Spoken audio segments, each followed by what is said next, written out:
Ulam nila, huwag niyo maliitin, loko, may shrimp, pusit. Pinili mo yung sinigang? Sinigang pala yan? Hindi, sinigang in-order din yan sa lang. Sili, pati. Diba? Sarap kain nila. Ganun ka lang yung pusit sa Belandian. 700. Oo, kasi malaki yung ulo niya eh. Puro may kasama na siyang shrimp. Pusit lang. Ibang presyo din ng Sinigang, 700 din. 700. Ba, yayamanin kayo ha. Puro tag 700. Wow. Si Dunya. Makatawa pa ako. Alam mo ko, susubo pa lang kami. Ayan na yung raid kagabi.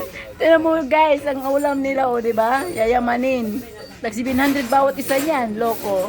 Bawat isang pinggan na, hindi isang piraso. Kaya naman sinempuan yung malsa bago kayo kumain ng masarap. Sarap pagkain nila, di ba? Kumain ka na ng bilat, gago. Kumain ka na ng bilat. Alam mo, Mingay, loko. Oh. Yan sinasabi ko sa Mingay.